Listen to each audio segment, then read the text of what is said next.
Assalamualaikum warahmatullahi wabarakatuh. Alhamdulillah. Alhamdulillahi fa'adhu alaina fi kulli yawmin wa laylatan khamsan salawat.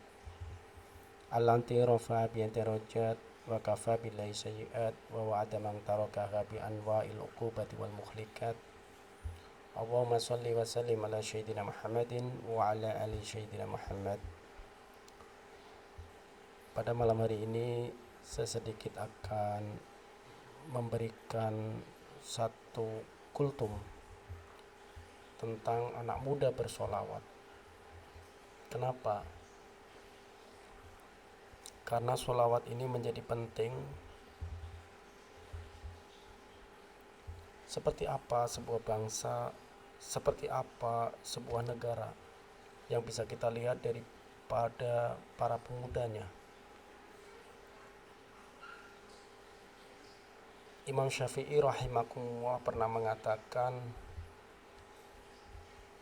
yang artinya hidupnya seseorang itu demi Allah ditentukan oleh ilmu dan takwa. Jika keduanya sudah tidak ada, maka tidak ada lagi harga dirinya.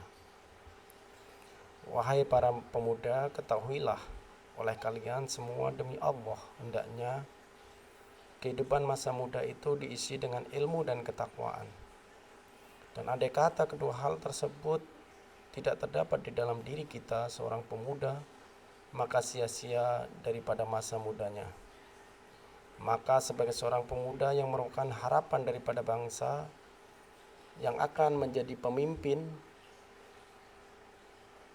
nantinya, maka harus diberikan keilmuan dan ketakwaan.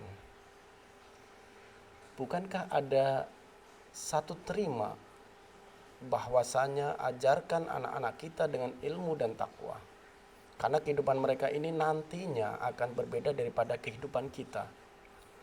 Zaman mereka tidak sama dengan zaman kita.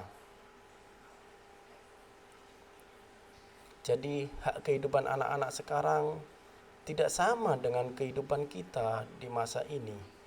Jadi ajarilah anak-anak kita nanti dengan betul supaya menjadi pemuda yang baik. Karena apa? Karena mereka hidup tidak sama dengan zaman yang kita kehendaki, yang sama pada zaman kita saat ini. Makanya seorang pemuda dikenalkanlah ketakwaan, dikenalkan kepada sosok yang akan menjadi idola mereka. Sosok idola tersebut akan membawa pada kebaikan. Siapa sosok itu? Di dalam Islam kita harus yakin bahwa sosok Nabi Muhammad SAW merupakan idola yang sempurna, yang mana idola kita ini adalah Nabi Muhammad SAW. Maka anak-anak muda kita, para pemuda kita, hendaklah kita kenalkan kepada junjungan kita Nabi Muhammad SAW.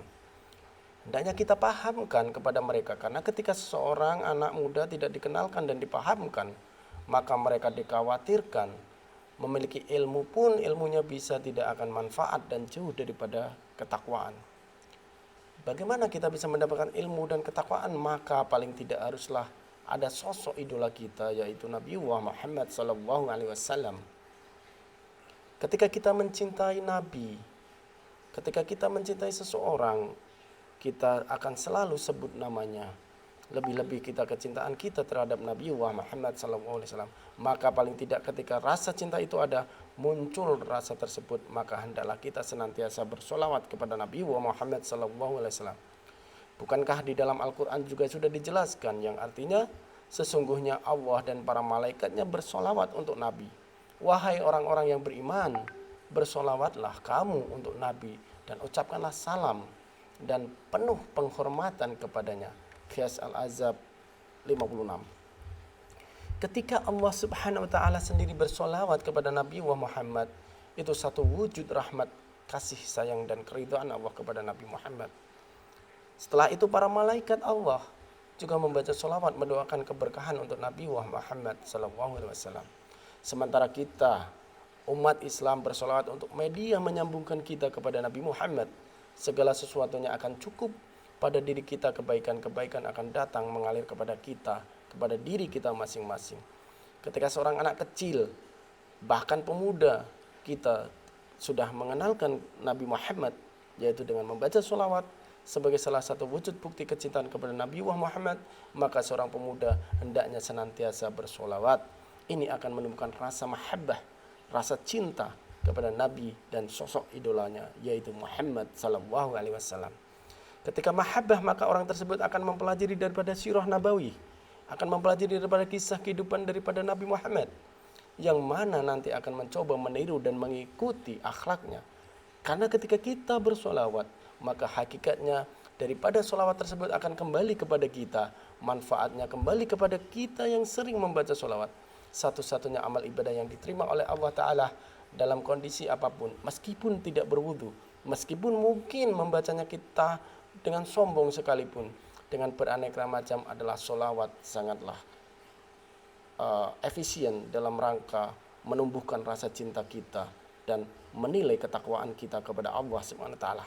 Satu-satunya amal ibadah kita diterima adalah dengan kita bersolawat kepada Nabi Muhammad. Karena ketika kita sebagai contoh, di saat kita membaca solawat satu kali saja, orang tersebut diberikan 10 rahmat oleh Allah. Maka insya Allah apabila kita bisa amalkan dengan istiqomah, maka tiada lain segala kebaikan, bahkan di ujung dari kehidupan kita pun kita akan berada dalam kondisi yang mati husnul khatimah. Pemuda pengamal solawat dikisahkan dalam kitab Abdus Solawat Al-Azhar karya Syekh Yusuf An-Nabhani. Seorang pemuda itu senantiasa membaca solawat ketika beliau berada di Makkah. Ketika itu ada seorang ulama besar yaitu Imam Sufyan Ats-Tsauri. Beliau berada di sana. Beliau menyaksikan sendiri pemuda ini senantiasa membaca solawat. Di setiap ibadahnya dia baca solawat. Maka pemuda tersebut ditegur oleh Imam Sufyan Ats-Tsauri, "Hai anak muda, bukankah setiap hal ibadah ada bacaannya sendiri? Bukankah setiap ini ada bacaannya sendiri?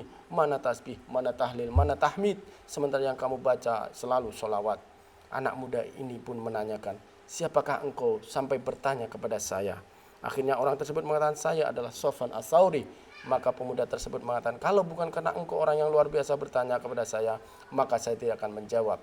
Pemuda itu melanjutkan jawabannya, "Tapi karena kau yang bertanya, saya akan menjawab. Begitu cintanya saya, begitu senangnya saya bersolawat, karena pernah satu ketika saya bersama dengan orang tua saya sedang berjalan. Ketika itu di Mekah, orang tua saya jatuh sakit dan sampai orang tua saya meninggal. Sesuatu yang sangat mengejutkan, orang tua saya meninggal tersebut wajahnya berubah menjadi hitam legam. Saya bersedih dan saya gelisah. Dalam kegelisahan pun saya berpikir, bagaimana saya harus menyampaikan kepada orang lain ketika saya melihat wajah dan dilihat saya berubah menjadi hitam legam. Bahkan saya tutup waktu itu ayah saya dengan kain dalam kondisi kesedihan yang sangat luar biasa. Maka saking sedihnya saya tertidur di sebelah jenazah ayah saya. Ketika saya tidur bermimpi atau tidak, ketika itu saya didatangi oleh seseorang yang sangat bau wangi, sangat luar biasa bersihnya, luar biasa yang saya belum pernah mencium wanginya. Seperti itu lalu orang tersebut mendatangi dan melihat jenazah ayah saya. Dan ketika itu ayah saya wajahnya diusap, dan setelah diusap wajah ayah saya yang tadinya hitam legam tersebut berubah menjadi warna yang sangat putih, bersih dan cerah. Biasa lalu setelah itu berlalu begitu saja sempat memegang kakinya. Saya bertanya, "Siapakah gerangan engkau yang telah menghilangkan rasa gelisahku, rasa kesedihanku, yang telah menolong daripada ayahku yang tadinya wajahnya hitam legam berubah menjadi begitu bersih luarnya, bersih mukanya, cahayanya bersinar?" Pemuda itu menirukan jawaban seorang, "Aku adalah Muhammad bin Abdullah. Ayahmu semasa hidupnya senantiasa melakukan beraneka macam hal, yaitu dengan mementingkan nafsunya yang begitu luar biasa, maka beliau berubah menjadi hitam legam seperti itu. Akan tetapi ayahmu senantiasa bersolawat kepada aku, dan ketika seorang bersolawat kepadaku, maka aku akan memberikan syafaat kepada orang tersebut." Alhamdulillah, alhamdulillah, wa syukrulillah. Itulah nikmatnya solawat. Dengan solawat insya Allah segala urusan kita akan dipermudah, baik urusan dunia lebih-lebih untuk urusan akhirat. Amin ya rabbal alamin. Wabillahi taufiq wal hidayah. Wassalamualaikum warahmatullahi wabarakatuh.